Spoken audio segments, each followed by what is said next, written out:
What's up with YouTube? You see I'm right here with the box Chevy. Just wanted to give you guys a quick update on it. I know like the last clip I did, the whole front end was pretty much torn apart. It was on stands. Now it's like the opposite of that, where the rear end is out. And it's the same thing, it's on stands. But yeah, just figured I'd give you guys a quick update. What I've done so far is just clean this rear end up. Press some new bushings in here for mule my performance. Pretty pricey, but I think it's worth it, you know. These are the originals right there. They're pretty crusty looking and dry rotted and shit, so here's another one. Kind of get a good idea as to why I replaced them. But yeah, I think these set me back like $60, $40 for the bushings, $20 for shipping. So that's pretty much set. It's ready to go back in. It's just I need a lot of prepping under here. Clean up under here and probably just paint the frame rails all up under here too. This cross member. And probably replace that brake line or brake hose. And just clean up everything under here. Kind of spray it. Spray paint it. Just rattle can it black to match the front. Which I already kind of started under here somewhat. I don't know how well you can see that. And, another thing I did is take the rear clip off. Got these tail light harness hacked into because I put this right here. If you don't know what this is, it's a sequential tail light module. So basically it'll just, like the Mustangs, the newer Mustangs, it'll flash in sequence. It'll flash, 1, 2, 3 for the tail lights.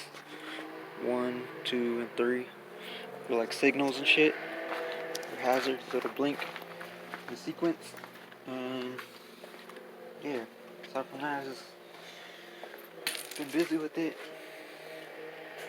And also one more thing I installed.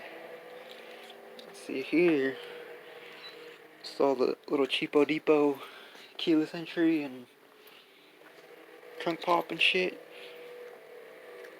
Just like a car security system. So so far I've got it wired in. It's just got to figure out the trunk pop. I think it's got an input and output, and so far I've only got it hooked up with the output and it's not putting out signal, so I just gotta figure that out. But there's the door locks working though. You can see that's locked. It's unlocked. So got that wired in. Let's see, I got the LED here, right there. Everything pretty much tucked under there and just out of sight. I can kind of show you maybe. I don't want to make this thing too long or anything, but got these screws just kind of hand tight because I still gotta figure out with the trunk pop. Well, let me take this off and I'll put you back on. Okay. Excuse the mess of the wires and shit. Still gotta kind of clean up everything, but oh fuck. But the brain is right here. Still gotta kind of mount that up. And what issues I was kind of running into is like on the brain, the outputs for the door locks are negative. So you can kind of see it. Hold on. I'll get this manual out. So the outputs for the door locks are negative outputs. Problem is, I'm pretty sure that these are positive for the door locks. So what I had to do was go to the store, pick up a few relays. And you can see under there, what I more or less did is just tap in a 12 volt constant and then jump that wire to all 3 relays, and then from there you get your negative output on the, the 85, says it right there. Negative from brain to the 85 trigger on the relay. 12 volt constant jumping from 30 to 86 on the relay, and then the positive triggers number 87 on the relay, which would go to the wires for the door lock switch. And yeah, that's basically it. Like I said, I just gotta figure out the wiring for the trunk pop, because I think it's you got two wires for trunk pop. You got a blue one for the trunk trigger input, so it's input, and then you got the gray one for the output. So I'd assume trunk trigger input probably just go that blue wire to the switch, to the trunk pop, because mine does have electric trunk pop switch. So I figured probably just run that blue wire to the negative on that switch, and then the other one, the gray wire, I've already got running from the relay positive to the positive terminal on the switch. So I'm pretty sure I just gotta add that second wire from negative, the input. And sorry, I might sound a little complicated. Might be sounding complicated and shit, complicated things, and aside from that, that's about it. Also got from, I don't know how well you can see it back there, but from UMI Performance too, I got the control arm kit for the rear end, complete, uppers and lowers. They aren't adjustable, they're just box, or non-adjustable, just, I didn't want to really mess with the adjustment at all, I just wanted stock, so I went with this non-adjustable ones. But yeah, you can see the lock's working good, so see, just gotta figure out the trunk pop, and that'll be it. I'm still debating whether or not to maybe buy the relay kit for this setup.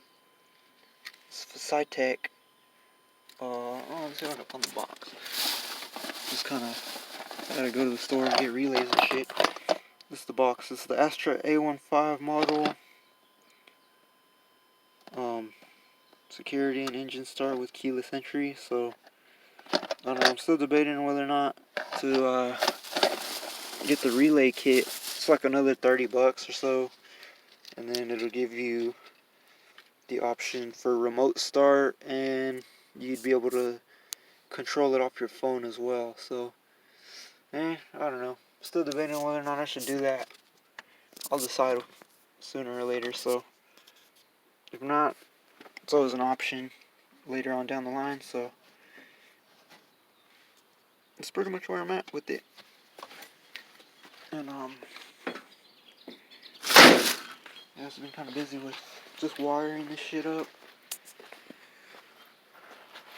I'm just happy with this keyless entry, honestly. That's fine to me, even if I can't figure out the trunk pop. I'll figure it out eventually, but you know, even if I can't, I'm fine with just keyless entry. So that's where I'm at with the box Chevy. Yeah, pretty much about it. Just lock her up, call it a day. Kind of done enough today, so it took me a couple days just to figure out how to wire in that security system. Took me a couple days just to figure out, because it's my first time, so I've never done it. So